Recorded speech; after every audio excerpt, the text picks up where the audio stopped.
There we go, and turn that fog of war off. We'll also turn the chat off because that is generally a very big distraction when casting these games.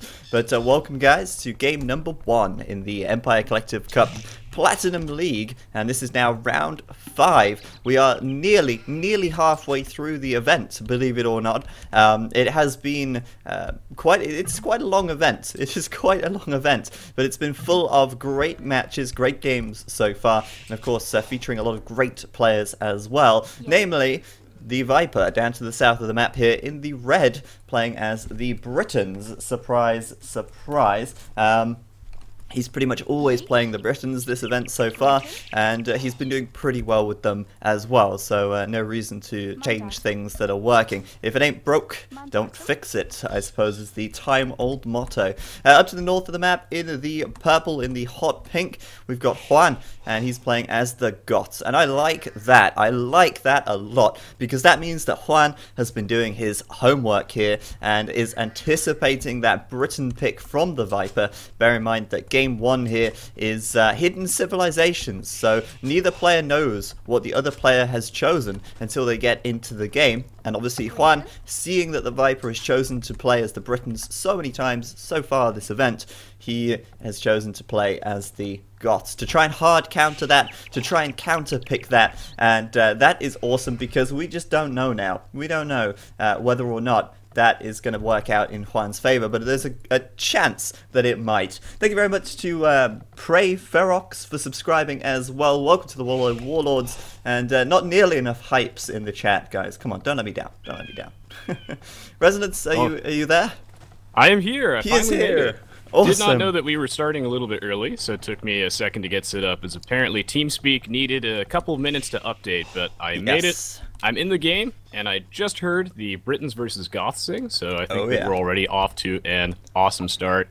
The Viper is a huge supporter of the Britons, of course, because he loves the fact that their town centers cost less wood. It allows him to build up such a huge economy while still applying pressure on his opponent, so the Britons, certainly a strong pick when you have all those other top civs banned out, and the Goths, I really like the choice. Oh, I do as well, and we've seen the Goths come up a few times here this tournament against mostly, you know, the Mayans and the Britons, because they are a strong counter pick to those civs, and I think, you know, Juan gonna be looking to get any advantage he can in this set of games, because he is, of course, the underdog going into this series, but I like the fact he's chosen the Goths. I think it could give him an opportunity to win the game, and obviously, it all depends on how the Castle Age goes, I suppose, for him, and how the run-up to the Castle Age goes, because obviously in order for the Goths to get the advantage against the Brits in this matchup, they need a castle, and with this map being so open, with this map being nulls, Viper's going to do everything he can to prevent that from happening. Yeah, we're going to have to see how Juan plays this one out, as I think he certainly has a powerful start going for him. Looks like the Viper is going to be mining 10 gold right now, so it makes me think he's thinking about putting down a barracks perhaps and going for a militia drush, but he's actually going to pull that villager off with only 7 on it. And the Viper on the left side of the map, he's going to be milling some deer right now to give him an early game eco boost, and he has stolen a sheep from Juan, so yeah, Juan not going to be too happy about that, as we got some scout combat coming on.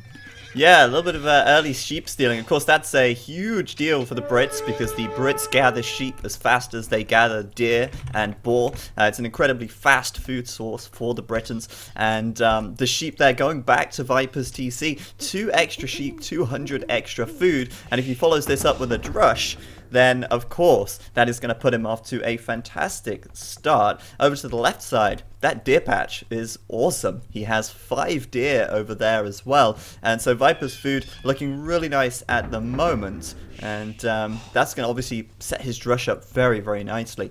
But Juan's response, a few palisade walls, and I think that might be enough. He's actually got a really nice, easily wallable map. Yeah, his map is looking quite strong, and the, go-to answer to this drush is usually a good old palisade wall, and this palisade wall should be able to repel it entirely. Still, though, the Viper has set himself up for quite the substantial early game lead, getting those extra sheep, having such a great deer patch. Since his map is more open, it's natural that we expect him to play a little bit more aggressively. I think, though, that this drush will be relatively inconsequential. Juan should be able to hold this line quite nicely, and then the real question is, What can we expect next from Juan? I definitely think he can hold it. Like with this wall, it's so easy, and you know, like the palisade wall is the biggest counter to a drush, really. Obviously, the downside here for Juan is that he doesn't have access to his deer right now. They're out on the right side. He doesn't have as many sheep. He's not off to the best start. But if he can keep this drush from doing any harm, he could go into archers. It's not out of the realms of possibility. He could go into archers, but so far not sending any villagers out to gold, because it seems like he's just going to happily build more villagers at the TC. Currently going up to, what's he on now? 25, going to go up to 26 vills. Looks like he'll just try and do a plain old fast castle in this situation. Yeah, and I think what's really interesting here is that Juan going full greed, no loom yet, so he wants to really build that economy lead by skipping out on loom. That allows him to get one extra villager over his opponent, and then, you know, over time he'll be stockpiling a little bit more resources with that. As we can see right now, the drush not really doing very much damage. These palisade walls going to stop it right in its tracks, and Juan building that gold mine now, gonna put 3 villagers on that. I'm assuming he's thinking about a fast castle age due to his larger economy. Yeah, definitely. Sorry though, Rez, was that 1 extra villager or 1 extra villager? Oh, Jesus Christ, what am I? Yeah, but Juan here, easily going to be able to wall this drush out. Like, it's just so easy. He just has to send a villager over there every now and then, and Viper's just going to move along to the next wall piece, and then Juan will just keep building a little wall and stop it from coming in. But the question here is, like, we know what Juan's going to do. It's pretty obvious. What is Viper going to do in response to this walling? We know he's not really fond of playing against players who like to wall, and he is going to go for a double archery range build on the left-hand side right now, with a lot of villagers out in gold already. 6 going over. He'll send a 7th now, and of course he will go ahead and make 2 archers at a time. Try and pressure Juan here, and just try and, like, not let Juan get any map control. And I think the reason he's doing that is because there's a watchtower coming up at the back, which will cover that stone. And obviously we know Juan is looking for that castle to get those all-important Huskarls. And with that tower going up at the back, Viper could deny that stone, or at least force Juan into the position where he's got to leave his base, he's got to get to the tower to take it down, and make it, you know, really awkward. And obviously if he forces a counter tower as well, then again that's another good thing for Viper, because he wants to reduce the amount of stone that Juan has, so he can't get that castle as fast as he can. Oh, indeed, and there are a lot of interesting things going on right now, as it appears the game is frozen, which gives me ample time to talk about this, is that there's always a hole, always, every single game, at the top of Juan's little forest. Oh, yeah. There's a 1-tile gap. I'm not sure if that'll be relevant, but we'll have to keep our eyes peeled on that, as if the Viper spots that, which he has not yet, that's a free ticket into Juan's economy. Also, another interesting thing is that by going for the double archery range, the Viper's actually in a pretty good position here to pressure Juan, mostly because his woodline, Juan's woodline, is like really close, so those archers could shoot on the other side of those trees and actually get a lot of idle time, and Juan doesn't really have a safe woodline besides that. If he moves to the other side, there's going to be a watchtower there, so Juan and the right side is no better either in this situation. So another thing here for the Viper with these archers is that, I mean, the biggest problem Viper has now is he can't get through these walls. But why can't he get through the walls? Well, a villager can walk up and build a palisade right behind it.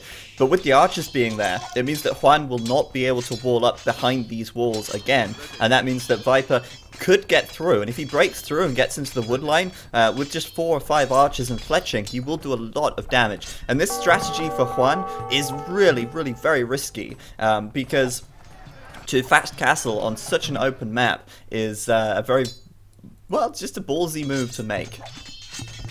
Oh yeah, absolutely, and even more so because the Goths don't even get stone walls in. Oh, yeah. You're going to want to, of course, be using your stone, saving that up for the castle, and the fact that he has a market, Juan might be able to cheat his way up to a castle by buying some stone if he so desires, and that's what I'm assuming the game plan is here, because he has so many villagers a lot on of villagers gold. on gold. Yeah, I think he's also kind of forced to do this, because saturating that stone mine's kind of tricky with that watchtower right there, so I really like Viper's aggressive play.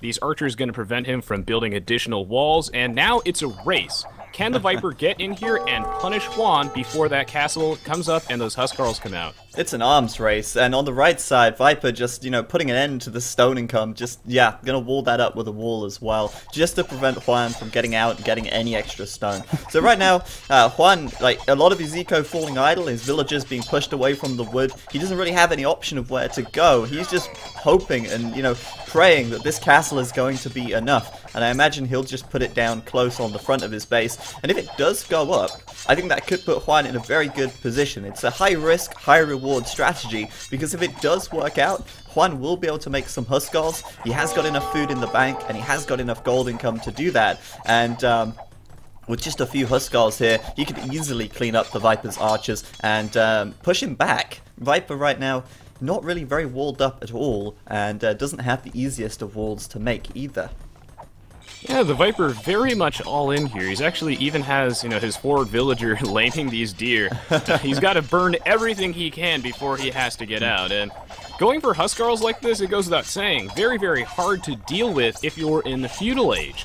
The Huskarls just kind of clean up the archers, the militia, you can make men-at-arms, but that's not going to work out very well. And I've seen countless games of players struggling against those Goth Huskarls, and I'm really looking forward to see the Viper's response. I've seen monks before, I've seen knights before, maybe he makes long swordsmen. Either way, the shoe on the other foot, Juan gonna get that castle down, and with that, the Viper suddenly on the defensive. And the Huskars coming straight out with 6 pierce armor and an archer just doing 5 damage with fletching. That will negate all of the damage, leaving them to do 1 damage per arrow, and a Huskar obviously going to be able to tank a lot of arrows, not to mention the fact they are fast and with 60 health as well. That's going to take a lot of effort for Viper to be able to take them out. So Viper right now, let's see what he's going to do. Obviously the right side of his eco here is open, and he cannot realistically wall that up at all. And with Viper having so many archers as well, it does seem like once he hits the castle age, he will want to go for crossbows here.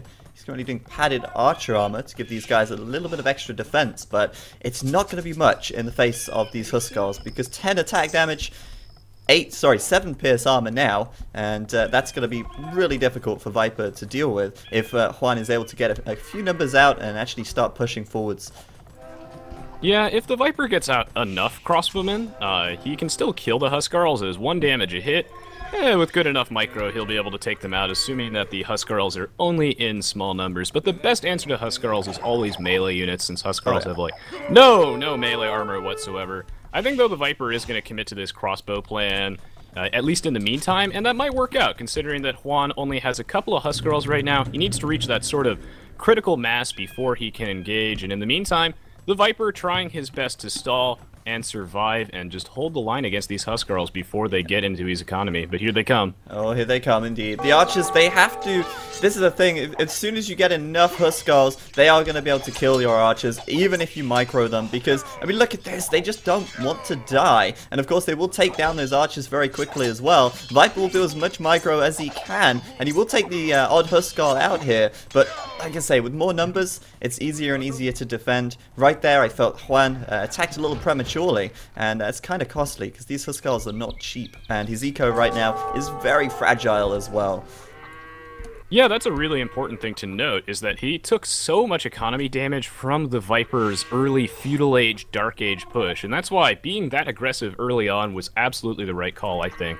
And yeah, I think that Juan did engage a little bit early here, and with his weaker economy, every Huskarl counts. As funny as it is, actually, having these 3 militia left over from the Drush, I think has been extremely relevant. And I actually think that Juan should have been focus firing those down, mostly because they do so much more damage to the Huskarl, and, well, Juan's still trying to attack, but he doesn't have a lot of Huskarls yet, so the Viper still might be able to hold this. Oh yeah, it looks like he's losing numbers, that's for sure. And if we have a look at the KD right now, Juan killing 14, losing just 10. It's certainly not too bad. And if Juan can just keep these Huskars coming out, then he might be okay. And he really is committed to this. Just 1 TC, making a lot of farms, a lot of gold income on the back there. And he's just hoping he can take down as much of this army as possible. And there in the back, you see Viper, or on the front rather, building a stable. So it looks like he might be tempted by knights here in this situation. Though I do feel like long swords would be a better option for him, to be honest. Yeah, long swordsmen are certainly the most efficient way to deal with Huskarls, or at least one of the more efficient ways to do this. Still, though, I think that Knights here are a reasonably good idea, mostly when we consider how weak Juan's economy is. Like, Knights don't always feel like the end-all, be-all answer to Huskarls because the Goss player, you know, they usually like to transition into pikemen. They always threaten that they can throw those in. But Juan, with his stone mine lamed, surrounded by stone walls, and the other one with a watchtower there, Juan has no stone, so he can't build another town center. His economy's really weak. He's putting down a barracks right now, so I actually think that these knights will be a reasonable answer to this. And Juan doing some damage, but not actually enough.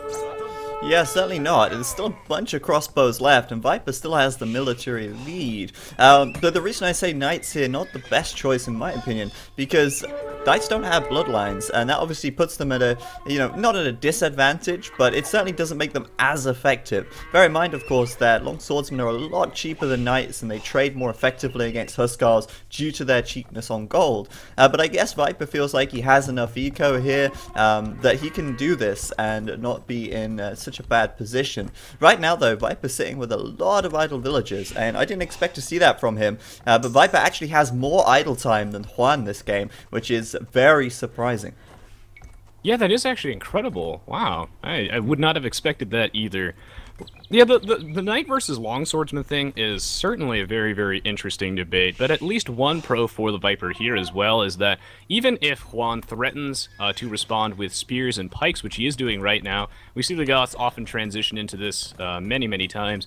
The Viper thankfully has a lot of crossbows, so he can take out those pikes and sort of protect the Knights, but the Longswordsmen don't need as much protection, and Juan's swinging around, trying to get some damage in, and meanwhile, the Viper has 4 crossbowmen forward. He's going to try and pick off that villager and delay that barracks. Ooh, and he will as well. That barracks is 92%. He'll also see the forward barracks, so he can probably expect that there will be some crossbow... Sorry, Man-at-arms? What am I trying to say here? I'm trying to say pikemen, of course. You probably expect some pikemen. He sees this barracks, the spearmen already in there. But I do feel like crossbows and knights are a better combination than huskarls and pikes, because the crossbow are going to easily deal with those pikemen, and if the knights are in front, they'll deal with the huskarls just fine as well. Right here, I would be surprised if Juan manages to win this fight. He's kind of just taking a lot of damage and not really doing much back.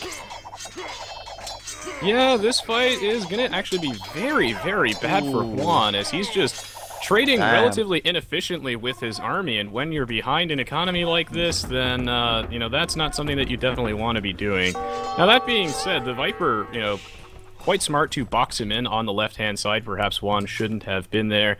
And now the Viper shaping up to be pretty strong. It looks like, Zach, he's going for the one-of-everything approach. Throwing a couple knights, throwing some crossbows, and he's grabbing longswordsmen too. The classic 1-1-1. Honestly, though, I think this is actually a really good idea, because obviously he saw the barracks, so he knows that Juan's going to be going for pikes here. So switching into longswordsmen, it's the best of both worlds, because the longswords now will be the better option, because they will take down Huskarls, and they will take down pikemen as well, whereas obviously the knights are left vulnerable to the pikes in this situation. I think this could end going very well for Viper at this point, but we'll see how this engagement goes here on the right hand side as those pikes move forward, hopefully trying to swiftly kill off these knights and let the Huskarls get at the crossbows. And it looks like Viper will retreat back a little bit here. There's a good number of units out for Juan, and of course he's still doing this off the back of 1 TC as well. Yeah, some really clever unit choices here from the Viper, almost some sort of like mind game where he starts with the knights, he baits Juan into pikemen, and now these longswordsmen have crazy value. They beat everything in that army, and Juan, once again, forced to back off. And in this case, I think that really, really favors the Viper, as he'll just be able to boom off the back of this if he so desires. I do believe that Juan is still only on 1 TC. Yes, that is indeed the case. Yeah. And the Viper now up to 2, and with the Britons being able to have those cheaper town centers, I expect to see him slowly pulling ahead a little bit more in the economy, and Juan has to think of something. I think his army comp here is just a little bit weaker. Yeah, he's going to go for Anarchy now, though, of course, which allows him to make Huskarls from the barracks. So it seems like he wants to commit a little heavier into Huskarls here. He certainly has the upgrade advantage as well. He has got +2 defense on these Huskarls. He is doing +1 attack, which means overall these Huskarls are going to be fairly strong even in the face of longswords and knights. I think really his approach here is just rush the Viper down. Don't let Viper get too far ahead. And currently, Viper is ahead by just 5 villagers. So it's not like, you know, end of the world. Viper's so far ahead that he can't catch up. Juan just has a small window of time now where he has to do enough damage to basically counteract the fact that Viper's booming up and basically get himself a win in the next 5 or 10 minutes before it's all over. And I think that game plan could work if only Juan was a little bit more conservative with his army. I feel like a lot of these engagements are just a bit premature. You can definitely fight your opponent when you are at a military disadvantage, when you have fewer units, assuming that your units are just strictly better, like they counter the enemy or they just have better stats. But in this case, I think that the Viper's army is just a little bit better, and Juan moving in here, the long swordsman at the front, going to keep all the Huskarls off those crossbowmen, and then the Huskarls just not really able to accomplish too much here. The Viper gonna decisively win this battle.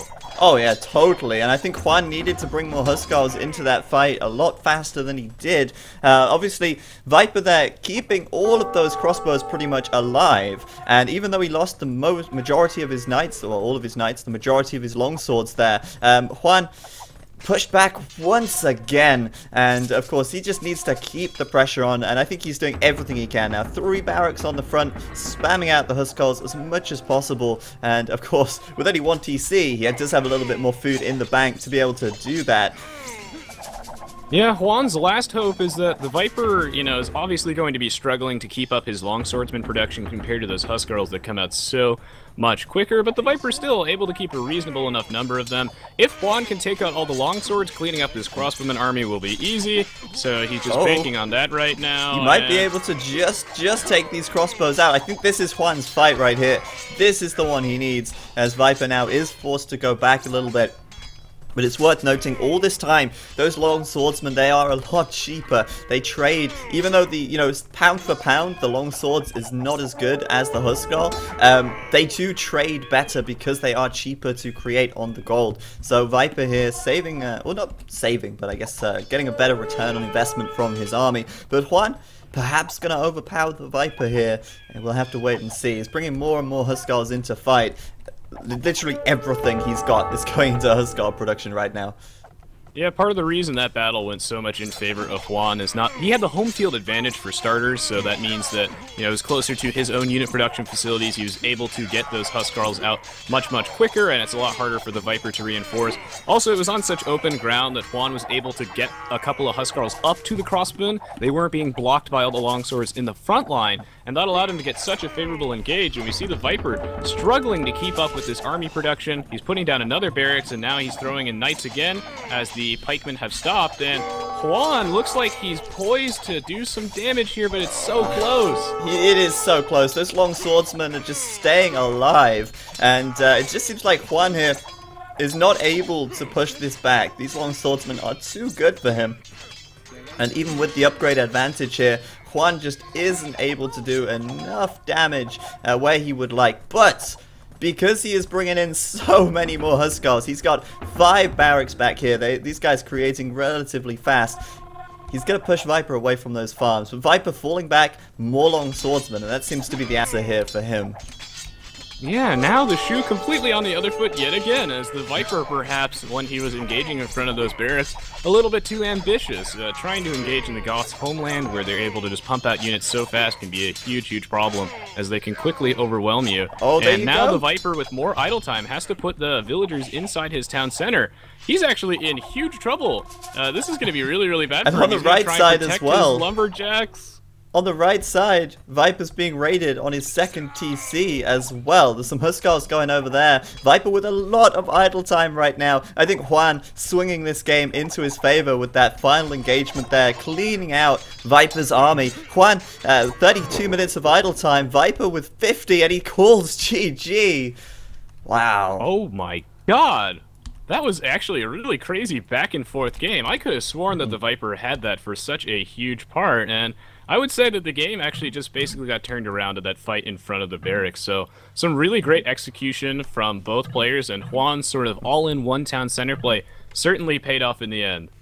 Insane. That was so good. And it looked like Viper was holding it, and he was holding it, and he was holding it, and then suddenly Juan just gets enough to get the momentum, and as soon as he had the momentum, as soon as he cleaned out Viper's army, that was it. Viper just could not withstand that aggression. With so many villagers inside of his town centers, no protection on his eco on the right-hand side, everything just bundled into the TC in the center, and wow, I mean, just a great game from Juan right there.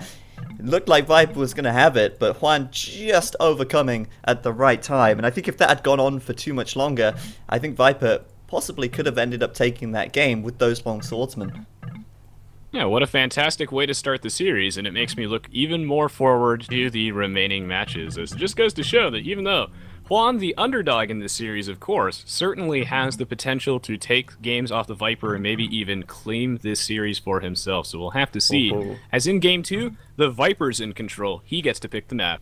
Yeah, certainly a very, very good start to this series, and it's looking good for Juan off the bat. But thank you very much for watching, guys. Much appreciated. Thank you very much to everyone who's supported this event, including Search Engine Revs, of course, who are our main sponsor, who donated $1,000 to the prize pool. And they're a search engine optimization company based in Canada. Help you to be found on the web. Turn up higher in the Google searches, and if you want to find out more about them, then there are links below the stream, and I believe they're in the chat as well if anyone has any questions to ask them. Alright. In the meantime, I'm going to be back really quickly, as this game's going to start shortly. Yeah, certainly an unexpected